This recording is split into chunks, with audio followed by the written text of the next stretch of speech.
Sepasang kulkul yang berada di lantai 3 Balai Banjar, Merterauh, Penatih, Denpasar berayun secara misterius. Dua kulkul itu berayun sendiri tanpa ada angin keras yang bertiup. Peristiwa yang terjadi Sabtu 2 Oktober sore itu diabadikan warga dalam rekaman video hingga menjadi viral di media sosial. Menurut klien adat Banjar Merterauh, Anak Agung Ngurah Wijaya, kejadian ini baru pertama kali terjadi.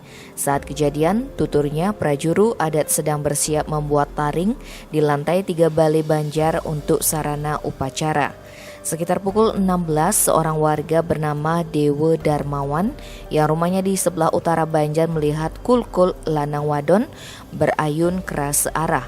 Prajuru dan warga lainnya diberitahu hingga peristiwa itu menjadi heboh. Namun saat divideokan hanya tinggal satu kulkul yang berayun. Momen tersebut berlangsung cukup lama, yakni hingga pukul 19.20. Pihaknya mengaku kejadian ini tidak dibuat-buat karena banyak yang menyaksikan dengan mata kepala sendiri. Dia menyebut tidak ada angin besar kala itu. Meski ada, tetapi tidak mungkin menggoyangkan kulkul seberat itu. Apalagi binatang tidak ada di situ. Beruntung kulkul berayun tidak memutar, karena kalau memutar, Wijaya khawatir merupakan pertanda akan terjadi sesuatu di Banjar. Pihaknya berharap peristiwa itu jadi pertanda baik dan bukanlah pertanda buruk.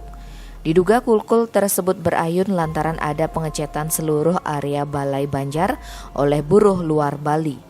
Karena saat bekerja hingga selesai 4 hari sebelum kejadian, buruh diduga tak mengerti adat di Bali sehingga banyak yang dilanggar.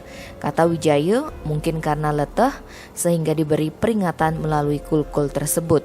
Pihaknya berencana melakukan upacara pembersihan dengan menggelar pecaruan prayaschista dan menghaturkan guru piduke bertepatan pada Pujo Wali di Pura Banjar saat tumpek bubuh Sabtu 16 Oktober.